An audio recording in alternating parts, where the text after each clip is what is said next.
Shima, are you happy for this to begin? Yeah, go ahead. Just for the purpose of those colleagues and individuals that have just joined, it might be worth just repeating that you are recording and to just get their consent. Thanks, Kerry.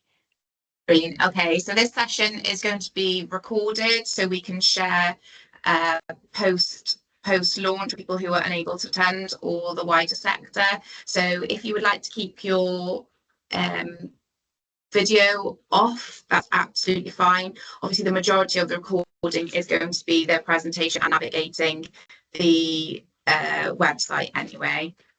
Okay, so to begin, today we're going to introduce the team and the project. We're going to look at the project strands. We're going to look at the online resources, how we navigate them, the impact of the project and future directions, and have a question and answers sessions as well.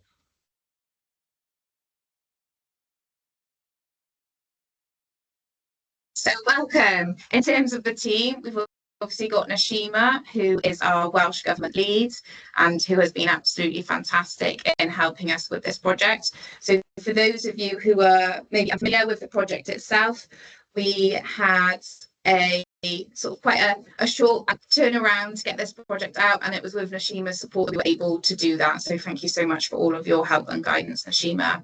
We've got myself, who is the DARPL Culture, Heritage and Sport practitioner.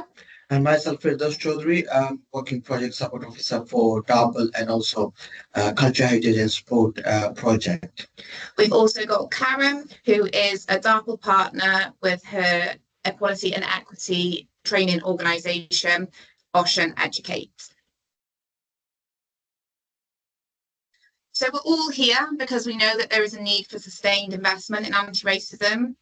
The ADWAP highlighted that there are persistent inequalities, continued racism, under and misrepresentation, exclusionary practices, and a huge impact of racism on well-being for individuals who are Black, Asian, or who are from a minority ethnic background. And that includes those who are practicing faiths such as Islam, Judaism, as well as those from the Romani, Gypsy, Roma, and Traveller heritage groups. In terms of the Digital Learning Hub itself, it was commissioned by the Welsh Government's Culture Division to support professionals in the CHS sectors in your professional anti-racism learning. The aim was to offer a range of resources and tools to provide access to curated content and learning materials. And this learning is supposed to be used alongside learning that you already have in existence, or if you do not have any anti-racist professional learning, it's a really good starting point to deepen and open up your understanding of anti-racism from a theoretical perspective, and then moving on towards actually practical implementation. We look at embedding, we look at embracing, and we look at measuring the impact of anti-racist practice. There were different strands within the project that we looked at. We had a peer review strand, branding, case studies, e-learning, and resource mapping. It's really, really core to what we do that every single piece of content was peer reviewed by those who had lived, living, or professional experience of anti-racism and racism. So we had to create a peer review checklist, and this was shared with peer reviewers. And the importance of this is that we're looking at it from a quality assurance perspective, that's looking at basic quality issues and content, but as well having that anti-racist perspective. And I know that some of you in this room were part of that peer review process, so thank you so much for spending time looking over case studies or online learning material and giving your really, really valuable feedback, because that shaped what we eventually put out there. I'm going to hand you over now to Firdaus, and he will talk to you a little bit about the virtual campus. Hello all, good morning and welcome to the DARPL virtual campus site, which is one of the important delivery vehicles for anti-racist resources dissemination. I will just give you a quick tour to our site and show the newly developed and designed Culture, Heritage and Sport aspect page. Here you go. There's the homepage for DARPL virtual campus site with a clearly labeled navigation panel at the top. With the drop-down menus, you can find on About section, Our Story, latest news, offer, and our strategy. And there are like professional learning, community of practice, DARPL calendar, library, support page, login and sign up page. And remember, we have two sides. One is English and one is Welsh.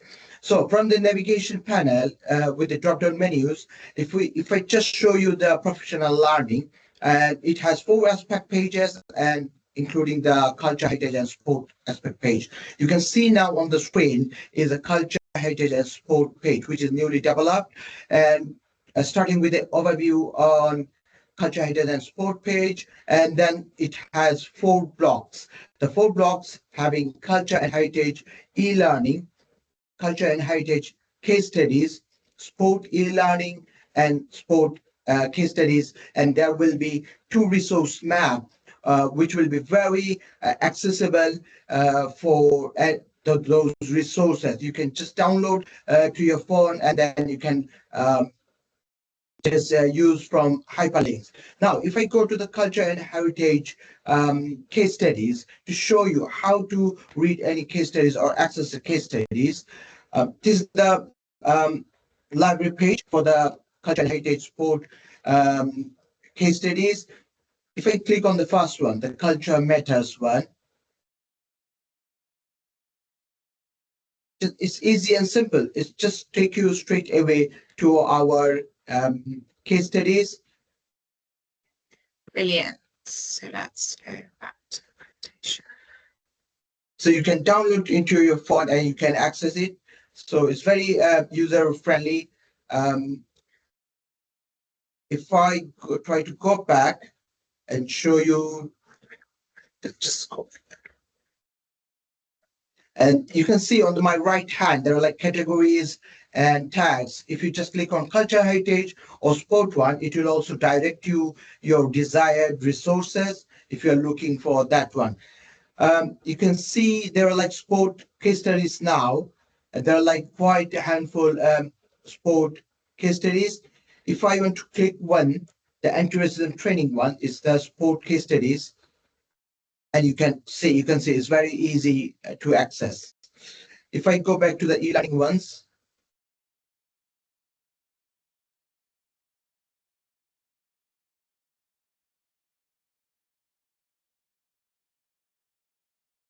yes, so there are like e-learning blocks, so you can also easily access those from the list.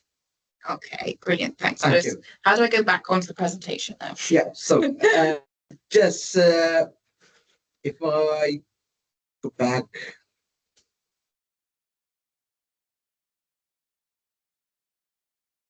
Just on my screen. There we go. Okay. Thank you, Claudius, for that quick stop there for the presentation. I'm just going to share my screen again and sorry everyone, it's not working. The presentation. Yeah, thank you. Whilst you get, sorry, Kerry, I was Yeah. going to say, whilst to get the presentation up, I was going to say to those that are online that the case studies in particular have been sourced from our funded organisations. So over the last 3 years, we funded national, local and grassroots organisations, and what we wanted to do was really take the learning from those organisations in how they went about embedding anti-racist practices within their organisations and within the development of their programme. So everything that you will access is being curated and sourced from within Wales and within the funded project. So it's very bespoke in terms of the content that this particular sort of platform holds in that respect. Thank you, Shiva. Exactly that. So the case studies highlight the 18 organisations across Wales that have implemented anti-racist initiatives. It was really important that the case studies were selected from Wales. They've been Welsh Government funded, and that they were really honest in terms of sharing the strategies and learning from their approaches to develop policy for some of them, what activities were done, the challenges, the solutions. And I can only thank all of you who are here who have submitted, because it's sometimes when you ask the case studies, the challenges aren't highlighted. Everyone was really clear in the challenges and the solutions that they brought. So they are there to inspire action. When the case studies were submitted, we went through all of the case studies, they were peer reviewed, and we then standardized the content in terms of what it looked like. So each case study has a beautiful pack for themselves. So it will tell you the name of the organization, it'll tell you the key objectives, what key activities were taken, challenges and successes, the results and impacts, and what lessons can we learn. We've also looked within the case studies to link to the ARWAC broader goals and then popped in the useful links that were submitted alongside it. The case studies themselves can be used for your organisation to look at good practice, to look at lessons learned. You could run your own professional learning sessions where you look and examine the case studies, and they're also really nice for the organisation themselves to have as a reference. And we encourage your organisation to share the link of the to link back to the DARPL website so you can navigate to the case studies.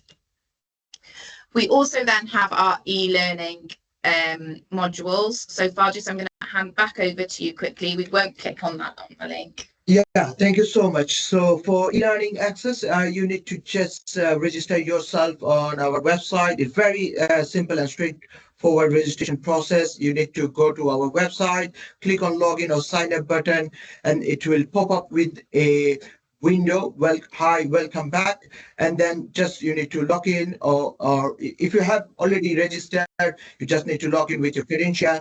If you didn't have any sign up, you just need to click on the register now, and then it will come a new window called registration page. So just mindful that we need your all information, like especially the job, local authority, and workplace. Is because if you're representing culture, heritage, and sport, so we can also track down how many professionals has accessed our resources and how many professionals has signed up for those resources. It's very important for post-evaluation of this project. And if I just click on the e-learning to show you how accessible it is, or yeah. I don't think it's showing. Yeah, so you can. I don't. Is it the PowerPoint that's showing Nashima, or is it the e-learning page? You're showing the PowerPoint presentation at the moment. So, okay, on my right side is showing you the e-learning, and it has a embed YouTube link, and where you can listen from your mobile phone whenever it's in a journey mode, or you have in a spare mode. It has about course section, a reflective task accompanied. You need to fill up, and then there are some references we have used, and yeah, that's the e-learning. There are like 8 e-learnings for you. Okay, brilliant. Okay, thank you, Fadu. So that's how you navigate it. It's a really nice, easy page when you're onto the professional learning page as well, and you'll be able to see the block of e-learning for you. So we worked with Nashima to specifically choose e-learning because we felt that the e-learning modules increased accessibility across Wales, that's easy to access from home, your office, a meeting room, or even a coffee shop. What we wanted the professional learning to be used for was not necessarily just for individuals, but actually for you to access and embed during your team meetings. If you're scheduling professional learning specifically to do with anti-racism, you can book a meeting room, pop on the learning, go through it together, and do the reflective tasks together as well. It's really a platform to share across your organisation. It does offer focused learning as well. There's evidence to suggest that e-learning can have improved knowledge retention, that you can get greater engagement across a bigger geographical area. The learning itself as well is personalised. So I just mentioned briefly there that there were a set number of learnings. These are on different topics, which I'll go over in a minute. You are all going to be in at different points of your anti-racism journey. Some of you will have already got well-developed policies, your practice is, you're very confident with your practice and understanding, but some of you here might actually be, and your organisation, at the very beginning. So that's up to you to have a look at and see what you would like to do, and maybe plan which learning you're going to undertake based on your own context as well. It's also a cost-effective way to implement learning, and we can measure the quantitative feedback, as far as briefly touched on earlier, from the e-learning as well. In terms of the sessions available for sports, we have an introduction to the Anti-Racist Wales Action Plan. I really encourage every single one of you to access this one or share it, because it talks about the specific culture and heritage goals. It gives a really sort of good overview of the ARWAP itself, which is helpful if you are doing sort of any activities linked to anti-racism. We look at inclusion in sport with an anti-racist focus. We look at embracing an anti-racist culture in sport organisations, and co-creating and co-producing in sporting organisations. Now, the co-creation and co-production session goes very in depth into a process for you for co-creation and co-production, and it is specific to sport in this instance. So I encourage you to really have a look at that one. Some of you, for example, may think, oh, we understand inclusion, but we're not really getting co-creation right. And with all of these all of these sessions, there are references to other resources as well, and other reading that will help you develop your knowledge and understanding and practice in these areas. We also then have embedding anti-racist measures in Welsh culture, heritage and sport organisations, and then measuring those embedded measures as well. You'll notice that the three here in white, they are relevant for culture, heritage and sport. So they go across the sector, and then we have 3 sessions specific to sporting organisations. If we look at the e-learning available for culture and heritage, we have those 3 similar sessions from the sport, but then we also have a co-creation and co-production in Welsh culture and heritage organisations. So that's tailored specifically there. And we have embracing an anti-racist culture in culture and heritage organisations as well. So all of the additional reading and the resources and the research will be specific for those sectors. Some of you may feel that it's the measuring impact that needs to be developed. We got a lot back from the case studies that the challenges were with data collection, for example. So there are really, really good practical tips in the last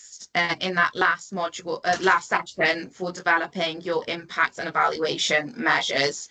Within the online sessions as well, we have embedded different learning from the case studies. So you may be on the e-learning and actually see that your organisation has been used as an example, which really showcases that this e-learning is deeply rooted in a Welsh context.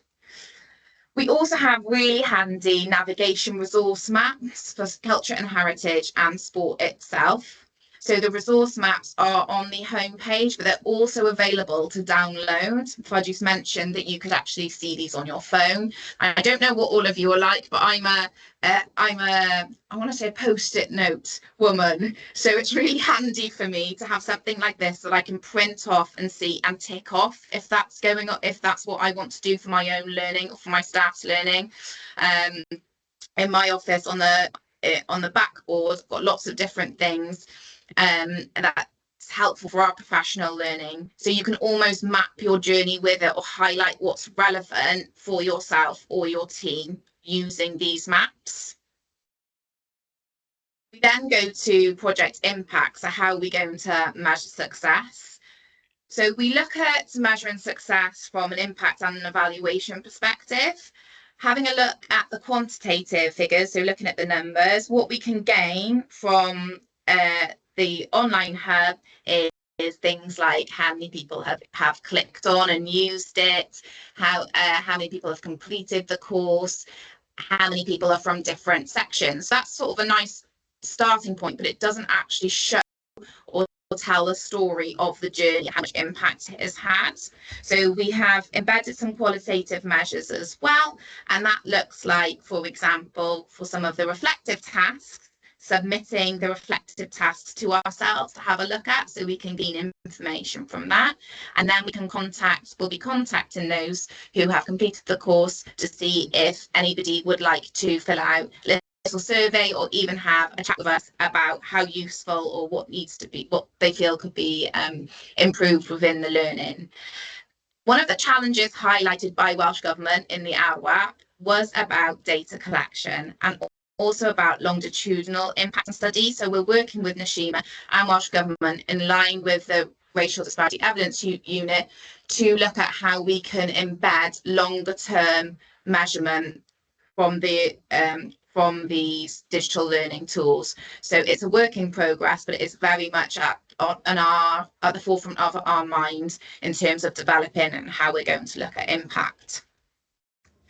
In terms of future directions and developing the project, then, obviously, we've talked a little bit about that impact measurement. That will be part of it. We will also be looking to collect and collate more case studies. I know we've already had additional submissions of case studies that happened after the submission deadline was set. So there'll be different bits and pieces going on with the case studies, and there's other opportunities upcoming this year, which is very exciting. So thank you very much for your time. If anybody has any questions, we are happy to answer those.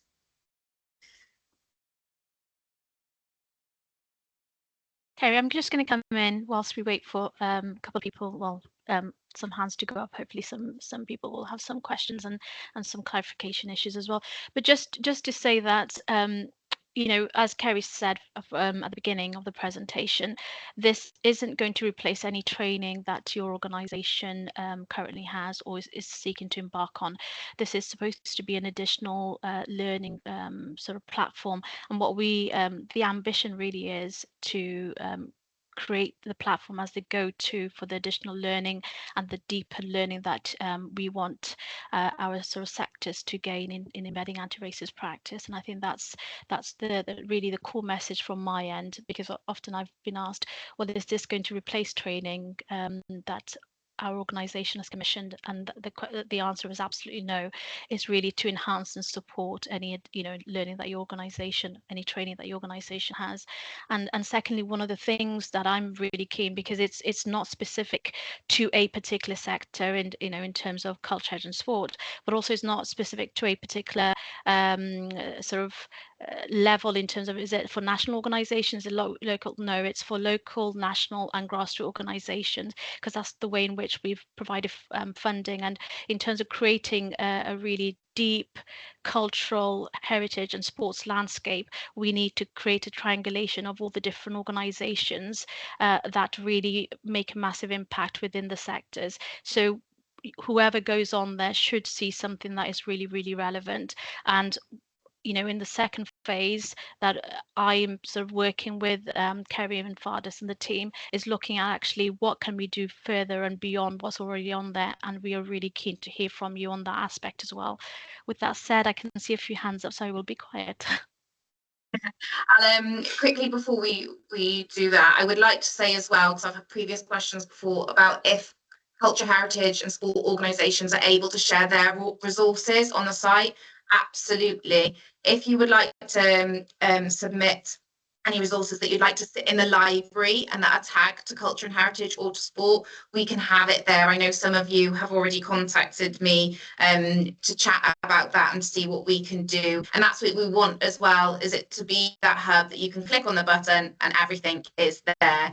Obviously, if you submit it, something to us, all we need is your learning organisation or your organisation's logo as well, so we can pop that on the top to make sure that everyone is clear that it's the resource is from your organisation there. I can see that Shan has got her hand up. Shan, do you want to go? Hello everybody, good morning, and thank you so much for coming to this session. There's so many of you here, and thank you to the team for leading this thoughtful session. I suppose I was just reflecting on the opportunities that some of this brings. And within the DARPL space, this is one element of our work, sharing some stories. Some of the other work that we do in DARPL, I suppose we work in different approaches, but all of it has the same aim. The thing is, we're all very aware of the complexities of racism in all its guises and almost of its permanence. But what I think the DARPL space brings in this context is the permanence of anti-racism and the continuous space for you to drop in and look at inspiration from really strong practice and honest practice about what's happened, but also that continuous access to professional learning. You know, the synergy between what's happening in some of the culture examples that I have recently been looking at, I heard about in a previous event with Nashima and the team, is going to be really inspirational for those that are working within education, childcare and play, for example. And some of the stuff that's going on in the community could be really inspirational and transferable to another element of heritage and culture work or sport. So I think it's about joining up the dots. Also, just to say that we have an amazing community of practice, and it's wonderful that you're now joining that community of practice in this space in DARPL. If you're interested in having continuous and sustained conversations about professional learning, there's lots of us within the team that would be interested in having those conversations with you, and potentially those spaces could be you know, an independent piece of work with you if the resources were available. So we're really keen to start conversations with those of you that are not already engaged in the DARPL community of practice, but I see many names here who already are. So it's fantastic to be featuring the work and really showcasing to lots of people who don't know. We're going into a space where there's amazing practice going on across Wales. So I know more about the education, childcare, play and early years context, about the awareness and the lack of awareness of the Anti-Racist Wales Action Plan. So I think if we take a very holistic approach together, it'll be fantastic. So looking forward to working with you lots more. Kerry, Fardus, Nashima, it's fantastic to see some of the resources, and hopefully those people who are looking on the DARPL website for the first time will start to understand in our virtual campus lots more about what we're doing. So it's great to have you all with us, and we look forward to DARPLing with you so much more, because I think we've got a strong legacy between us. Our leadership here in this room is already growing. So, you know, what we can do together, we've learned a lot from some of the main aspects that we explore in DARPL. So diolch yn fawr brawd, really, thank you so much for the gwaith calon as we talk about, because some of those case studies are amazing, and I'm looking forward to hearing what happens next.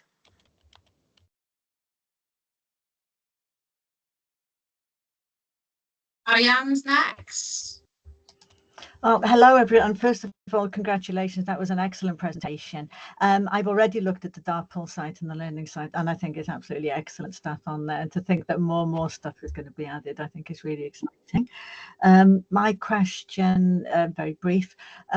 Obviously, it is RWAP based and very much Wales focused, as Nashima made very clear at the beginning. But there's so much cross-border utility in the learning material there, and we know that there are eyes all over all over Britain looking at what Wales is doing. And I speak to colleagues. I was speaking to a colleague in Scotland yesterday, and I was talking to her about the DARPL website, and she was saying, well, can we have a look at it?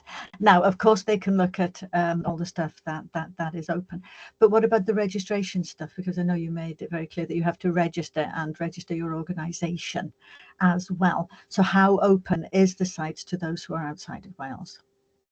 My question, yeah, is extremely open, and in fact, that's putting your learning organisation on where you are is helpful in that context as well, because then we can say, actually, we're not only impacting in Wales, but we're having colleagues from Scotland, we're having colleagues from England and further afield, which I know happens on the DARPL. The DARPL for education you're getting international users. So yeah, it's really a useful way to show the reach. And definitely, I mean, the case studies are Wales-based, the RWAP is Wales-based, but there's still learning points for other countries. So yeah, very excellent. Exciting. Thank you. Totally agree. Thank you very much. No problem. And Sarah?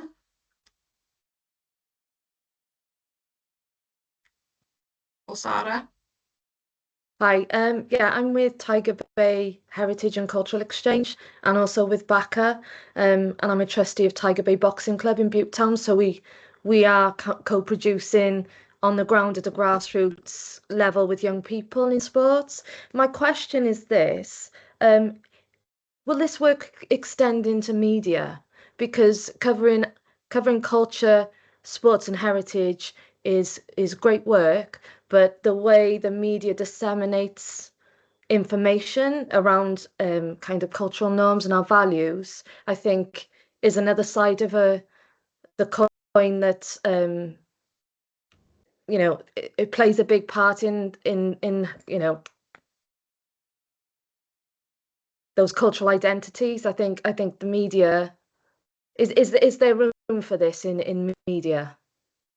I'm just in there, Sarah. Hi, Sarah. It's great to speak to you. As you know, I work with you within that space with Dr. Gaynor too, and I totally agree with your question.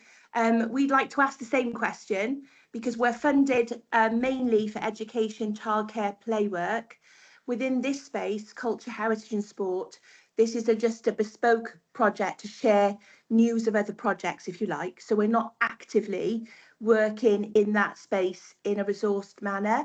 There's lots of other aspects as well as media. I think media is absolutely crucial, but I suppose we would welcome that question, and maybe that's one for Nashima to take back to Welsh Government and other fund, because at the moment this is a timed piece of work. So this element is quite different to the other elements of DARPL that we do, because we do lots of deep work and we do work in the field. This particular piece of work is about sharing news and case studies of a set of work that has happened, and creating a hub with some additional resources. So Nashima, I'm going to hand over to you. And also I wanted to add to Marion's question that we do have an event with DARPL on May the 1st, which is a research focused event focused on all 4 nations of the UK, with lots of people coming from around the globe actually. Again, that space is education, childcare and play focused. However, all of those connect with culture, heritage and sport. We did put a call out, and I think that there was a waiting list almost immediately, but that conversation across the nations and the globe is happening mainly on our main aspects, but you know, I think this hub developed with Fair Dues, Kerry and Nashima will draw attention to that too, Marion. So, you know, any connected conversations, please get in touch with us. I'm responding to some of the questions in the chat too.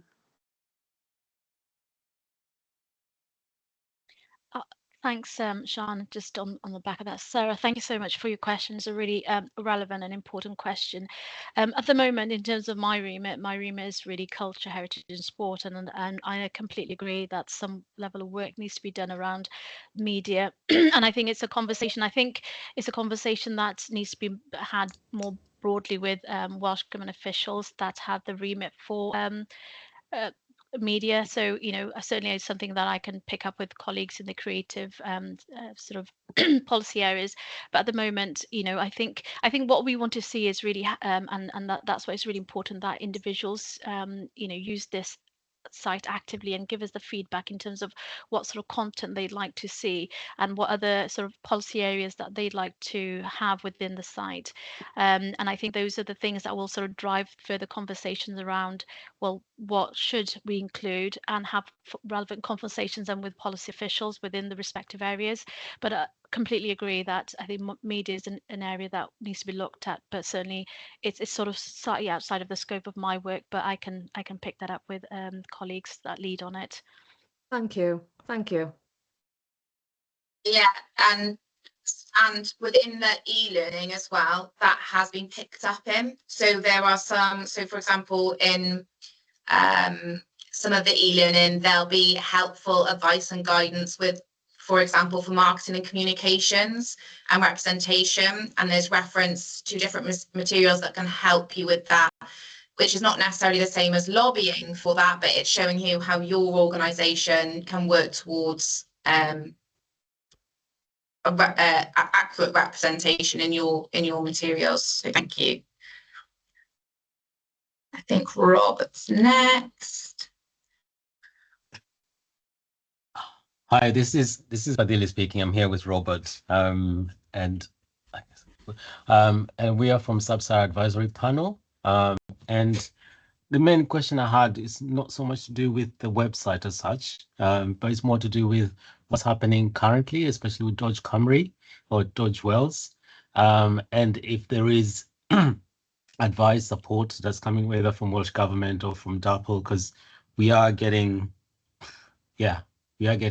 attention from them, and I'm not quite sure about other organizations as well. So I don't know if there is an understanding of how we address that collectively or individually. Have they requested anything from you? Sorry? Shan, you might be best placed to answer on Shima for this one, because I know we've had to. I wondered if you wanted me to come in. I just wanted to check, Robert, what organisation were you referring to? I didn't quite catch it because there's some background noise here. Dodge Cymru. Okay, I think there's lots going on, and I think that whilst we're not an organisation that's an umbrella organisation in that respect. However, we could share some examples of practice of how we're working. And I know that we've been working with early years sort of umbrella organisations who are putting out information about how they react or interact with other organisations. DARPL doesn't have a funded remit to do that type of role, but we would be willing to have one-to-one conversations about the type of thing that we're doing because we're having same sort of experiences and concerns. However, I think that that's probably a piece of work that Welsh Government are aware of, and maybe Nashima could either share any thoughts on that at the moment or take that back and get it back to the group, because we're all very aware that when we're doing this work, especially with us, so within the DARPL context, just to say, we've just been through a roadshow period about 3 weeks with events 6 days a week. We've got a very tiny team who are out on the front line.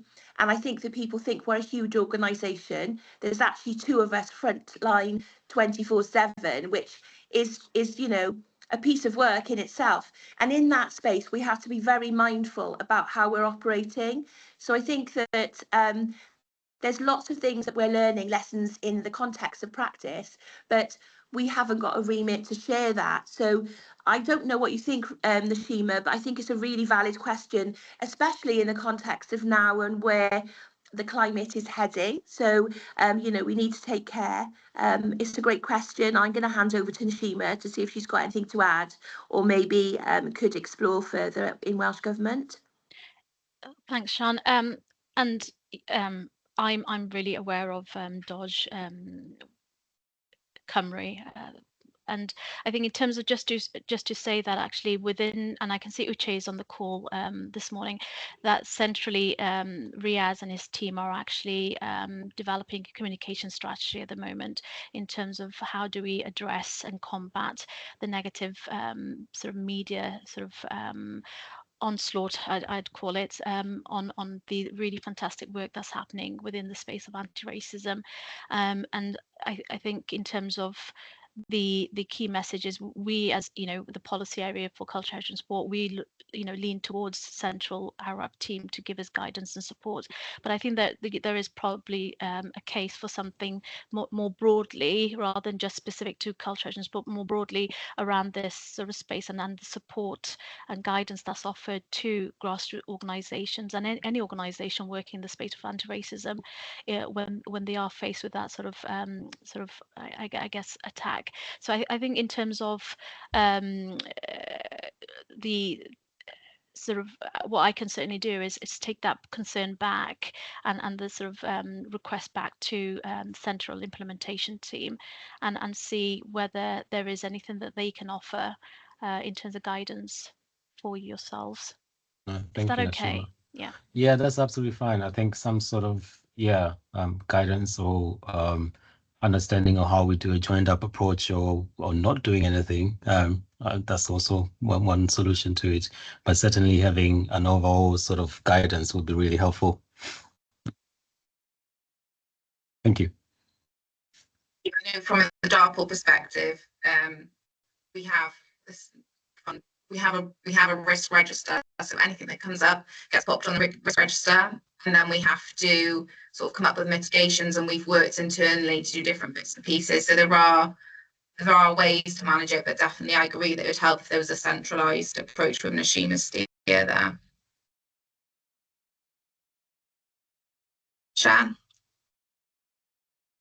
Yeah, I was just going to say, echoes what you and Nashima were talking about. We are taking a really thoughtful approach within the DARPL context, you know, and we work together. So we're on the front line in terms of in the room delivery in the DARPL space, as well as the online spaces we're really mindful of. And we've been mindful of that for over 2 years. We left certain elements of our social media work behind. We're very selective in where we spend our energy and share for relevant reasons. So and also we worked very closely with some of our university team to think about what the landscape and temperatures are looking like in Wales, and we are aware of what they would frame as hotspots, for example, and we're working actively within those spaces. So being mindful of each other, I think that's why it's really important to have these types of spaces. And maybe, you know, today is about describing what's happening, but creating a space as a community of practice where we can have these real talk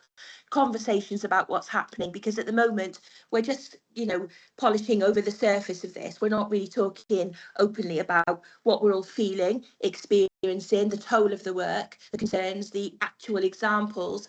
And we need to create spaces like that. So it would be wonderful if we can have that across the board. We found ways of doing that within the education, childcare, play and early years, but we've done that through lessons learned over a few years of practice.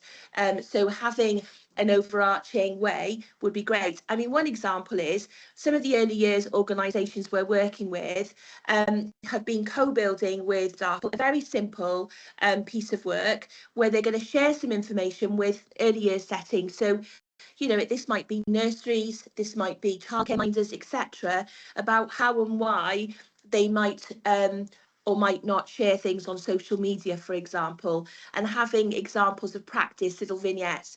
You know, there's lots of work that's going on, but I think sometimes it needs to be context specific. So I think it's a conversation to follow up on. And Nashima, that would be a perfect community of practice space, because support sometimes is through the community of practice itself, and it's sharing sort of expertise in conversations. And this piece of research and project work hasn't really got that community of practice space. It's sharing resources, etc. So I think it's something that we could consider going forward if there was a way to resource that.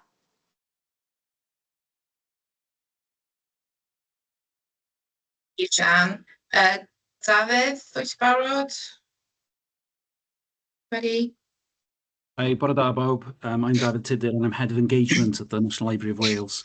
Thank you for all the work that's gone into the virtual campus. I'm really looking forward to seeing the resources and the use cases, and I can see how it'll support our ongoing learning and hopefully inspire ideas for projects. My question is, as we go through the case studies, and if we have questions and would like to know more, and also if we have ideas for new projects, are there channels within the platform for making contact with organisations, with participants, or do you suggest that we make that contact directly off platform, as it were? Thank you so much. It's a great question. So we did reach out to the organisations who submitted to request if they would like to have a contact detail, like a contact name put on. We weren't sure about the funding, for example, for the next phase. So we wanted it to be sustainable. So we felt that was a more sustainable way if you do it through contacts. Happy, the DARPL email is up there to access. If you'd like to contact us with any questions, that's fine. But in terms of case studies, specific information with the organisations, if organisations are happy in the room here, I know lots of you are, I would probably go direct to the organisation themselves, because Nashima sort of has been our main contact for gathering the case studies, etc. So I would encourage you to link up with the case studies. Shan's briefly mentioned a community of practice, and maybe that what follows in the next space is that we have that shared meeting space once a term, and that will be a really nice platform for sharing and talking, and then being able to do more partnership, co-creation, collaboration together for different projects. Who knows? Watch this space. Yeah, thank you.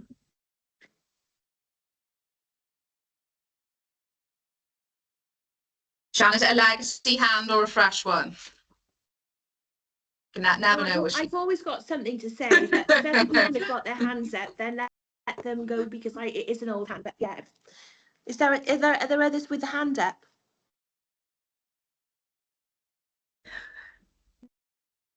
Dana?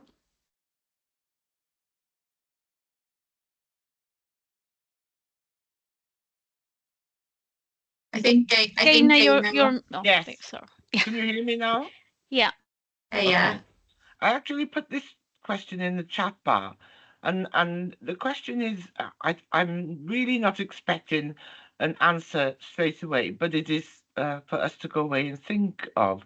So the question I put in the chat bar, and the question I'd like people to answer if they can, or to think about, is that how do we draw into this community of practice, and what I see as a community of commitment?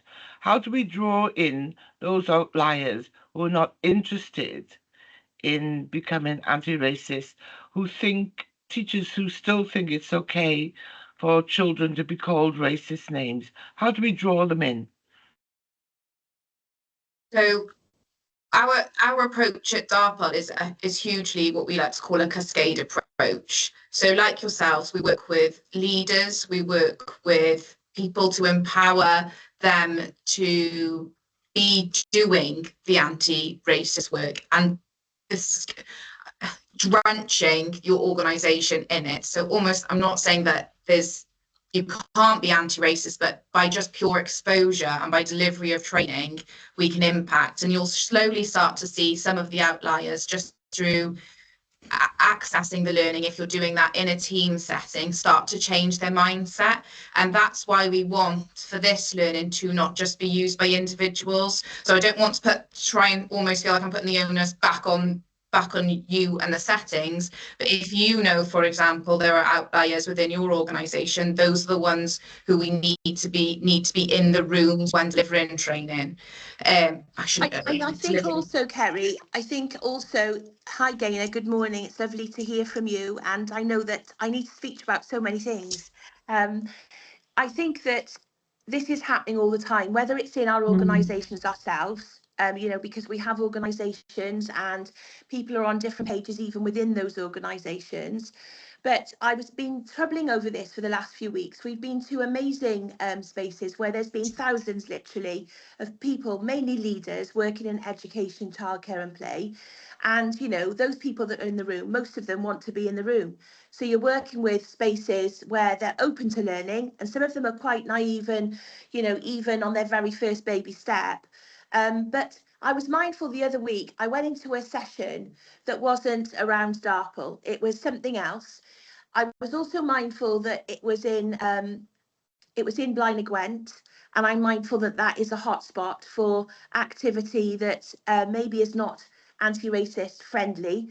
And I was mindful that when I started the conversation, out of 80 people, there were 4 people in that room who said they were aware there was an anti-racist Wales action plan.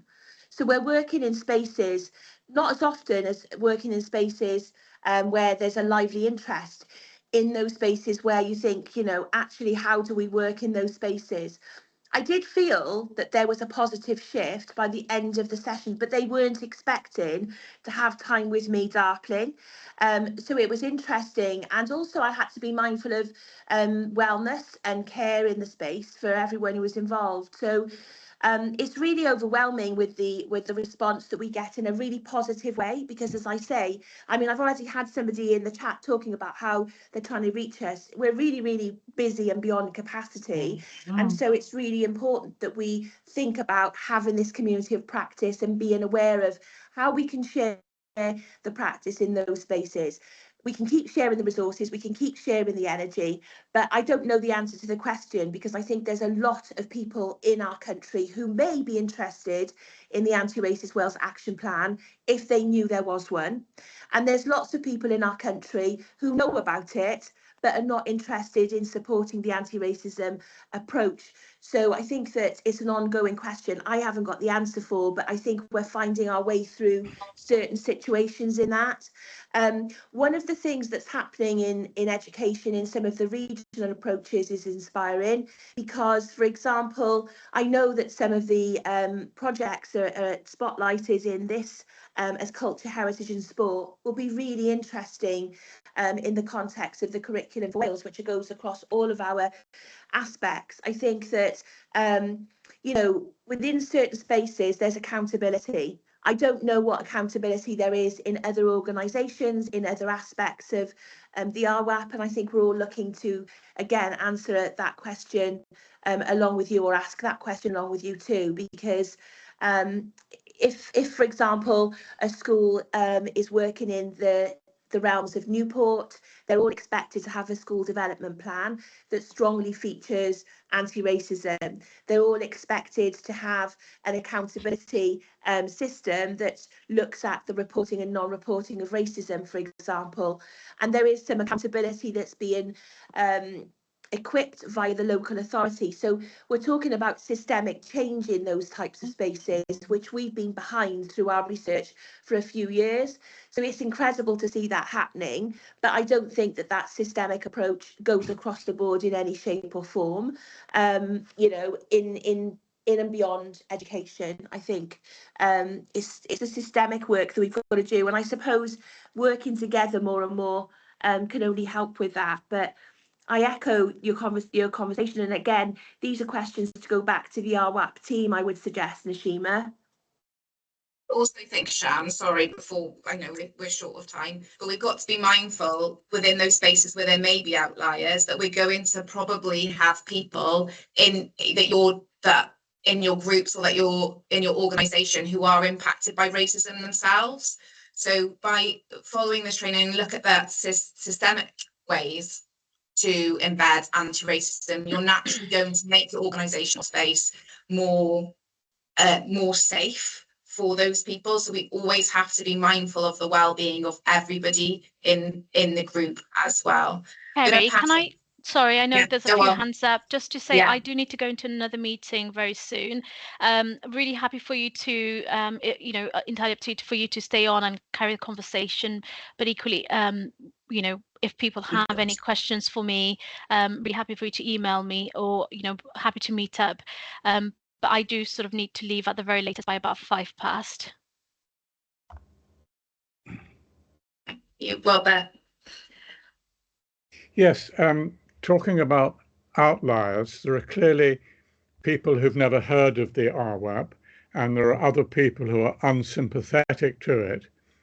But I've encountered another group, and that are people who think they understand what the RWAP is about, and that they can accommodate to it by just adding a paragraph or a couple of sentences to their strategic equality plan. They don't see that anti-racism is really quite different and requires different strategies from promoting equality. And I think, you know, I've come across a number of cases, and it's very difficult to challenge overstretched people who are, you know, working on their policies. But anti-racism, you know, is just 2 sentences in their equality plan. And I think we need to address that misunderstanding as well. So much for sharing that. And within the training, it is identified, you know, the difference between a non-racist to actively anti-racist, and policy development is sort of key to a lot of the themes in the training. So it looks beyond, if they access the training, it can't just be one sentence, because there's so much more that has been outlined that is required to do. But I hear what you're saying about being overstretched and putting things in, but if we if we look at some of the examples we've given for, for organisations to develop their own anti-racist theory of change model, their own logic models, we're really moving to looking at anti-racism not separate to equality, because obviously we like to think of it as within the terms of equity, but it is within within itself needs focus to be able to be dismantled. I'm happy to stay on until I could stay on until 10 past, but I am mindful, Nashima, we've got there's another meeting as well that we're going to join. So if you would like to leave now, thank you very, very much. I appreciate that it's 11, but I'm happy to stay on until 10 past. Great. So Danielle. Hiya, Danielle Cowell, I'm Gilfa Cymru. Just a quick and hopefully simple-ish question. You talked about a process for us to share and possibly upload resources. Could you just describe that again? No worries.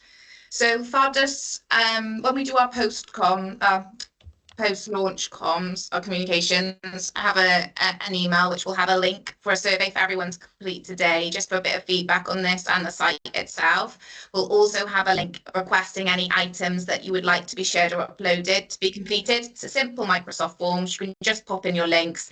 As I said, all we need is a link to the resource itself bilingually.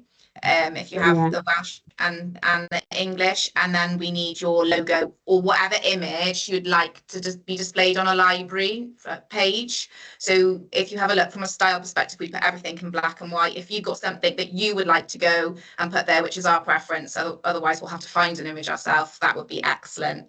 So that will be upcoming next week. The comms are scheduled for. Brilliant, thank you. No problem, diolch. Gaynor. Yeah, yes. Can I just very quickly wrap, hopefully, up my question, which was about how do we involve the outlayers? The question was not aimed at you, Kerry, or Nashima as the sort of organisers, but the membership, because it doesn't matter what policies you have or what training you offer if it isn't put into practice.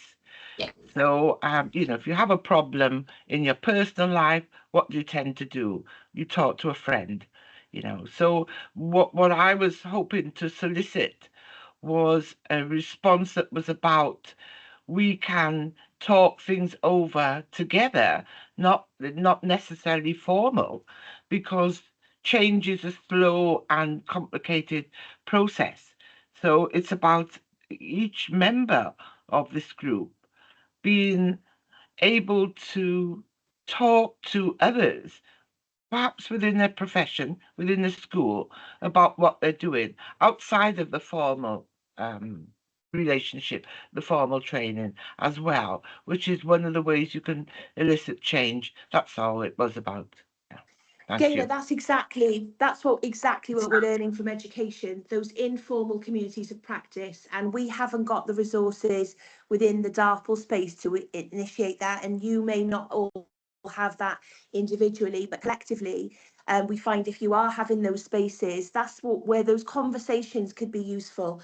I don't even like the term training. I reject the word training. I always use professional learning, and that's in our space, because professional learning and personal learning happens in the context of those conversations. So if you, within your resources, can work together as a group, we'll happily come along if we can. But I think those collective conversation spaces, as Gaynor has spotlighted, is where I was getting to with the communities of practice. You together already being here are a group who have something in common in your practice in anti-racist leadership. So sharing ideas and thoughts about what you're doing and why, because every day out there we're learning something different about what it feels like to be in that space, and they weren't expecting us, or whatever it is. So Yeah, I think that if you're reading some of these case studies, have those conversations with each other. But it would be wonderful if we could have a resource space where we all have, I don't know, an hour and a half every half term, or every 6 weeks, or every month, however people want to organise it. But when we haven't got those spaces, I think going way beyond the case studies, going way beyond the professional learning, or as some people would say, training, then it's those conversations. And also it's about commitment, and then moving together as a movement to lobby and say, look, this is where we're going. And I think that if we swarm together, what we're learning from some of the leadership work in education is it's getting really strong, some of the work. There's such positive stories. We're working with 60 head teachers at the moment this morning around this session. And you know what they can do together collectively goes way beyond anything that one room can start off and ignite. So yeah, I think those conversations again are crucial. I don't know what Welsh Government can do to support that, but I think we can create that space ourselves together, and maybe in small pockets, you know. Yeah, hopefully. Thank you. And then Sarah, I'm sorry. Hi, I'm just going back to talking about culture. So I worked in a cultural institution, which was an arm's length governance organisation, and what I noticed in there was the privilege of cultural capital that in Wales tends to not really get discussed, as kind of there's an affinity bias within Welsh culture that, in my personal opinion, we have institutions that may be compliant with anti-racism, whereas at a grassroots level, we have organisations that are committed to anti-racism. So is any work being done around kind of affinity bias and cultural privilege within institutions? So in terms of affinity bias, thank you so much for sharing about affinity bias. Within the training materials, affinity bias is explicitly mentioned, referenced, talked about. In terms of the cultural aspects, it's within the learning, it's touched upon, but I guess that's for the organisations themselves to explore within the reflective tasks. From a bigger policy perspective, I am unsure. So that would be a question for Nashima. I'd like to obviously think from a Welsh Government perspective, things are actively being, we see a lot being done, but I can't speak for other bigger organisations. Shan, do you know, is Shan still there? I think Shan is. Yeah, I'm still here. I, you know, the question that Sarah's asking, I was asked the same question, because we know that we've got organisations that, you know, take a very tokenistic tick box approach to anti-racism, to any element of EDI and equity work. And I think that what we learn from some of the work that we do, so the deep work that we do, I keep referring back to where we work in DARPL, because that's all that we can talk about. We're not resourced to do that across the board, across other areas of public service, and we would love to be. However, we're not. And what we realise is that we can really challenge through a sustained approach. For example, some of the work that we're doing in regions, we've done specific pieces of research which have led to some work around school development planning, reporting systems, safeguarding systems, etc. These are frameworks, systems and structures that we've got to dismantle, and they, even with the best will in the world, they take a long time, and they're going to take much longer. So those are the types of questions, you know. This question, Sarah, is very much in tune with my way of thinking. Unconscious bias often and frequently is referenced in anti-racist professional learning. I think it's an overused term. I don't know how unconscious it is, and affinity bias for me has always been the most problematic and the most opportunistic space that we can work in, because we know the impact, for example, of affinity bias in recruitment, in retention, in intentionally maybe funding, in procurement, all of these spaces. So we would love to be taking our learnt experience into the public services spaces, working with local authorities, etc. I've had extended conversations with Welsh Government and other people about that. But I think that that's a much bigger question than today, and it's a question for us all to leave with. How are we talking about affinity bias and how do we tackle it? Where is that going to go next, and what happens across public services? Because I can honestly say, if we are working with people in the context of education,